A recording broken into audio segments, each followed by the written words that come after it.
Joe Camilleri, you've just released the Quintessential Black Sorrows album, a double album, Mhm. which you've been touring around the country and you'll continue to do throughout till February. It's a double album, but there's Yeah.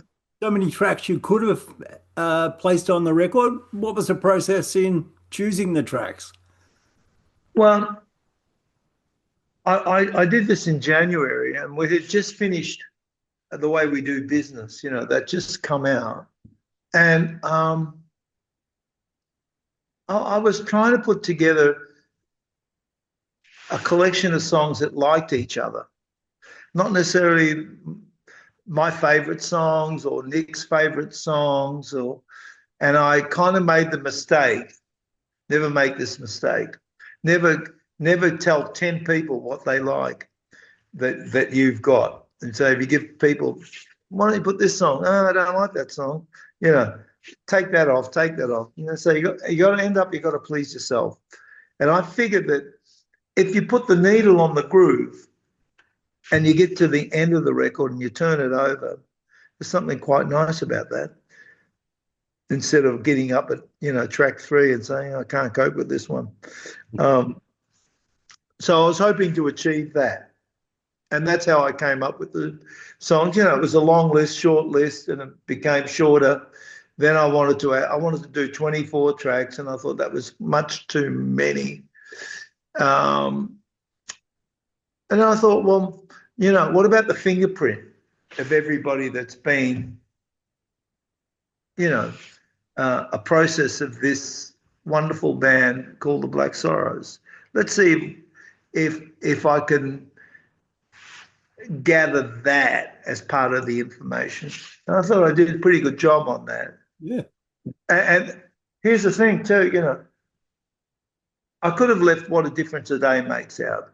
That could have been many different songs. It could have been probably one of Nick's songs and my songs, one of our songs. There was just something about that song to me that reminded me of the struggle. And it's a lovely version. And once again, that's probably been recorded about 1,000 times. It's such a beautiful song.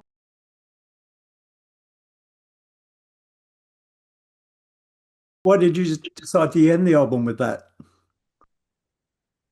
You just, you know, okay, I'm a romantic. Let's leave it there. Let's cherry pick some songs. Never Let Me Go. It was a Black Sorrow song that really I stood out for me because of Yeah, mainly Vicker's performance. yeah. What are your memories of that vocal being put down in the studio? Well, I can remember two things. First time uh, me and Nick wrote the song, we wrote it for her. It was that, that was kind of slated for her. And we worked around where her voice sounded at its best and the way that she was going to perform it, given how she sang. It was going to be, I knew it would just be natural. Um, so we're in Perth, and we had most of the song in Perth at Perth Concert Hall, and we gave it a go. We gave it a run there. I realised then that we didn't have to do too much. She already had it down in a way that it wasn't going to change, and it suited her personality as a young lady. And we went in the studio. It was just really, it was all the little, it was all the little nice things that we added to it. The band track went down really quite easily and stuff. It was just, I think Anthony Hawkins, I think that's his name, Harkin, maybe Anthony Harkin, I think. Sorry, played the chromatic harmonica, and I wanted the chromatic harmonica, a Stevie Wonder kind of little thing on it, and I thought that would be really quite nice in the way the chorus comes through and the way that solo appears at the end, and it felt really quite exciting. And I think we were a great bed for her vocal. and that's pretty much how it came out. Venetta Fields was also one of the singers on that track, as Vicar and Linda were, and me and Nick. And so it kind of, you take the songbook from the staple singers or things that you like to listen to, and that they give you this kind of warm feeling of, and I do remember playing it. We had, I think we had a week off or something, and because it was co-produced, Jeff Burston co-produced the record, and Peter Luscombe. The three of us were making the record, kind of looking after the records together. And I think we were going to Red Hill, and we played the record, and that song was, one of the standout tracks of the. I mean, we love the whole album. When you know every note of every word and every line and you're kind of listening for it, and you wanted to hear it, and you're hoping that it was loud enough, and it felt sweet enough. And I remember playing that record, thinking, I think we've got something really special here. Yeah, for sure.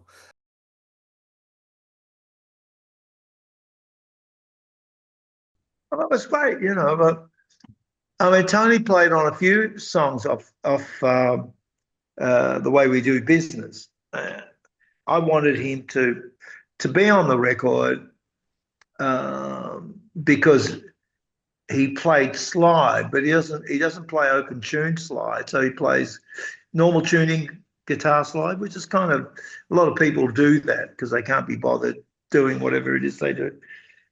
And I like that sound. It's a certain kind of sound. And I had this track. I demoed the track. I demoed all the tracks at home, and I'll play all the instruments and badly. Let's make this perfectly clear. And just to give you the shape of something. And Nick Smith loved the track, and he said he knew straight away when I gave him the track that this is going to be a song that we, sometimes Nick says it's going to be great, we're going to do it, never does it, right? It's just kind of one of those things, not that he doesn't want to do it. Sometimes he just can't find it. And down the line, you kind of rediscover it and something else happens. We had the song. We had the song ready to go. And I thought, well, the Falcons played this groove really well. If I could have got Gary Young on it, I would have been able to, even if we had two drummers and Gary was one of them, I would have been really happy with that. It's not that it just felt like a throwback from the hit and run period of time. Yeah. Only, a little bit more modern in its lyric form, So the subject matter was pretty much the same as a lot of other things that we've done, and it felt like Melbourne to me. It really felt like all the things that I kind of like about being in a band in Victoria and being part of the music fabric here, and all those things. And it just felt and reminded me of the good times that was had as a young man, kind of looking for something and trying to be something with a band that was something, and you had to feed that beast. Yeah.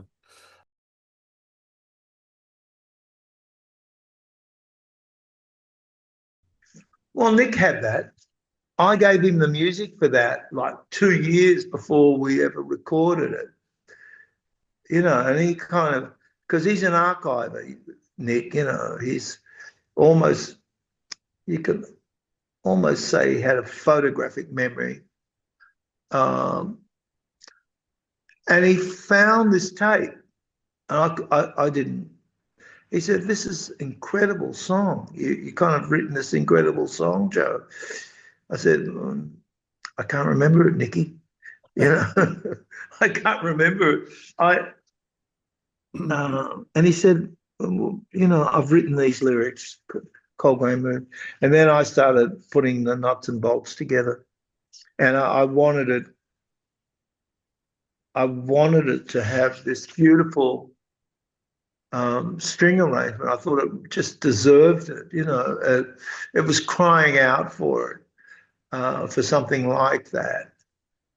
And then it just kind of grew from that. You know, we didn't have a bridge for it, and we needed one. And the one that you know, sometimes you can just write a really nice. You need a really lovely bridge, you know. And I love that. You know, time stood still. You know, leaves turn brown. The tall willow bends. You know, and it just went into the chorus beautifully.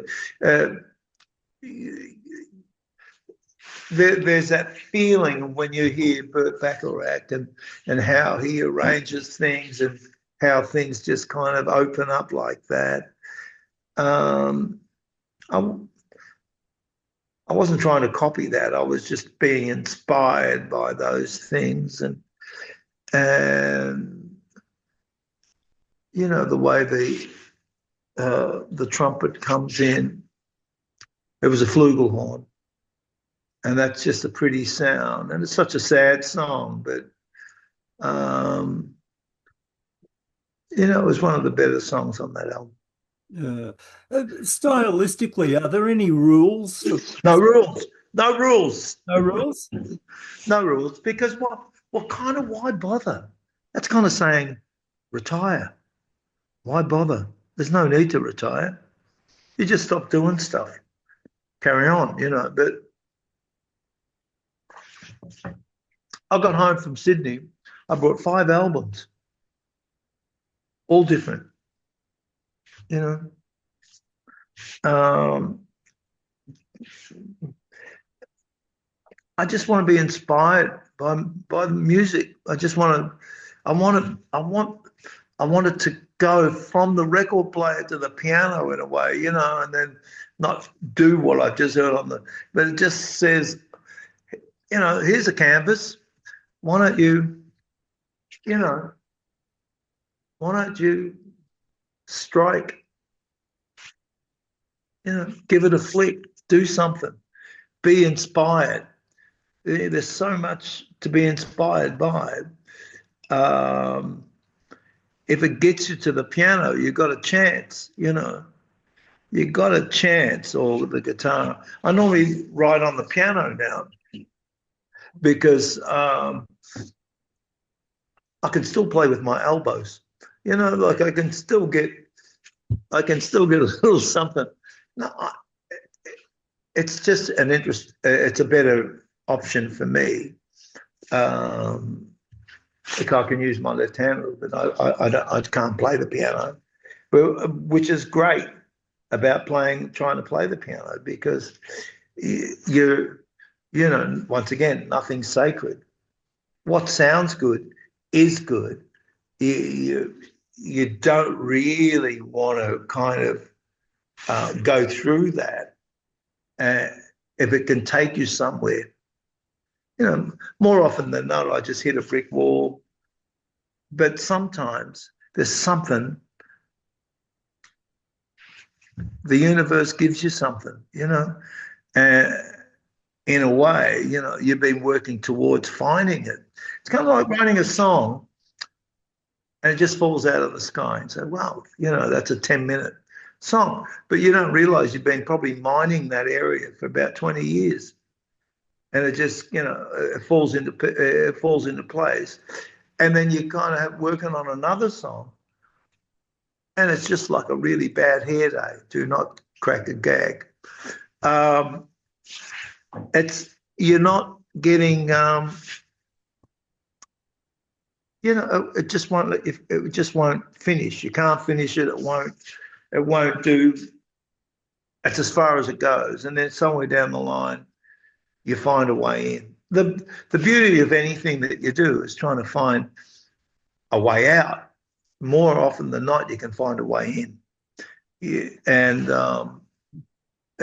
I think that's kind of, that's where I am now. That's how it works for me. I love I love my life. You know, I love doing this. I'm not doing it. I'm not really interested necessarily. I don't know. I don't know what's on the jukebox. I don't know anything. I don't know who's playing what.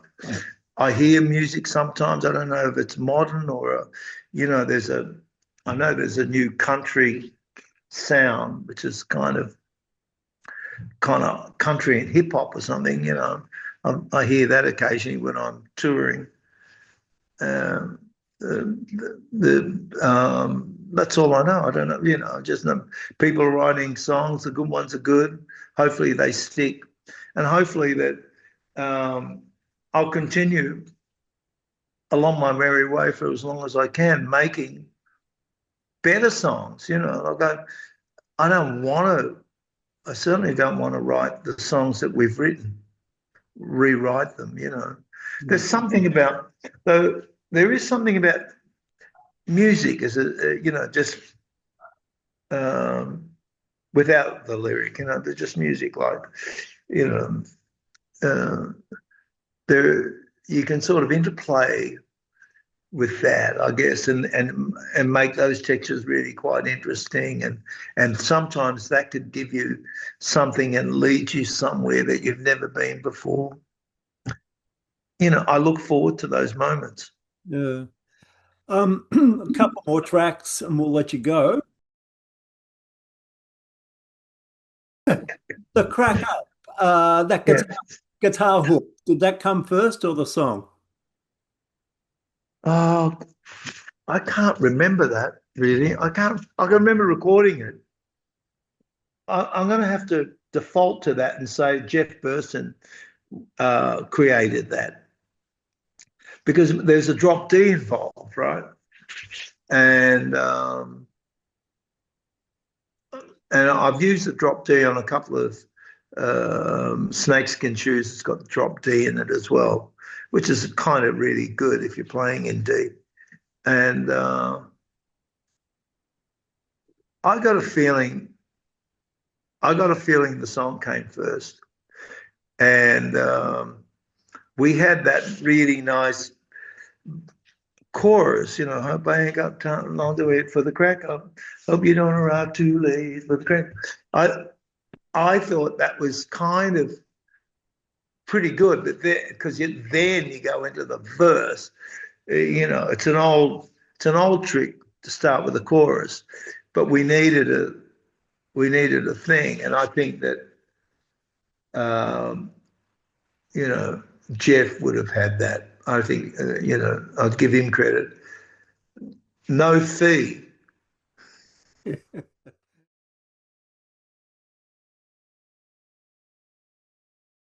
Another one which might challenge the memory, the Daughters of Glory, propelled Yeah.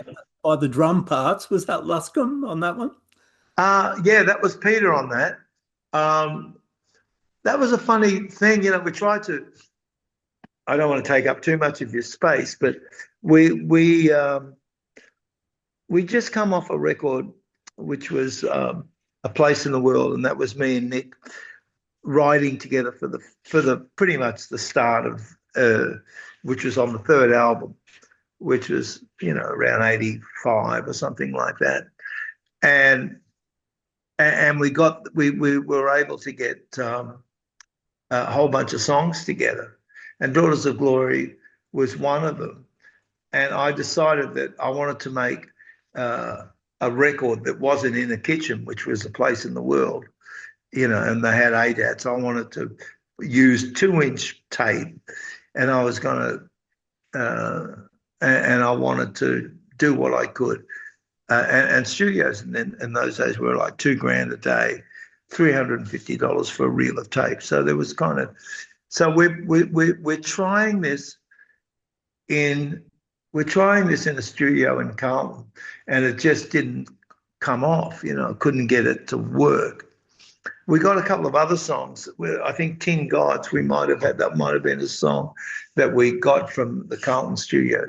And then we we went into another studio, AAV, I think, and were able to get that together. And then that sort of fell together pretty well.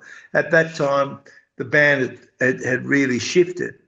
We no longer had a George Petromoulos, um, and we had the Reverend playing organ. I actually think I know we recorded at Sing Sing.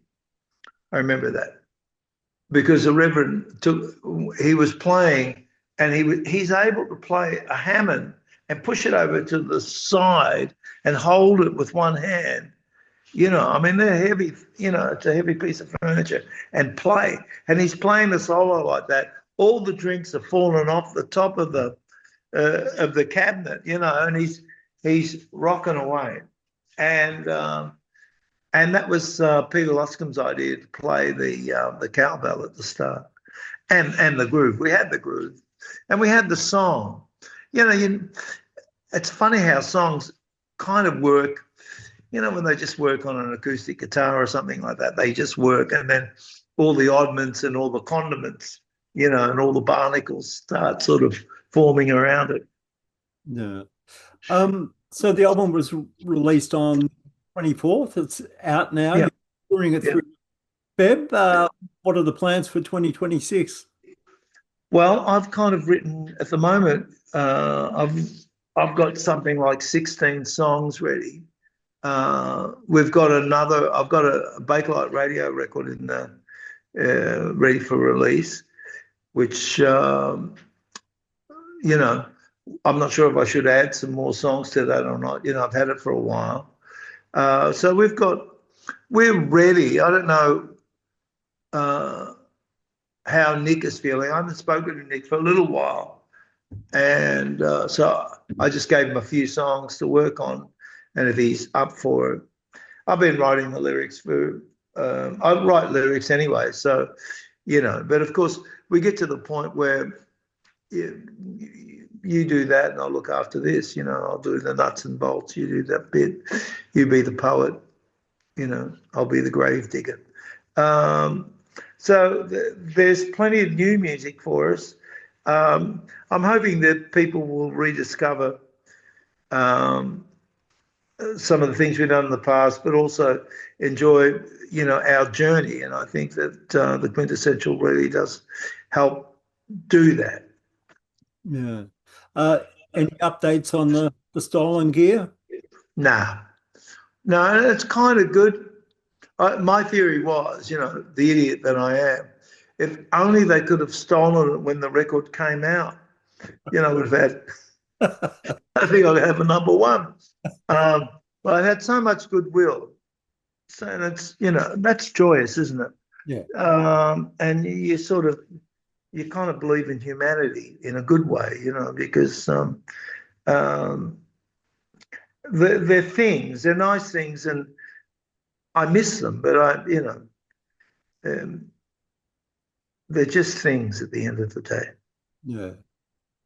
All right, Joe. It's been great to catch up again, and we'll catch you. Man. Thank you so much. I hope it was worthy.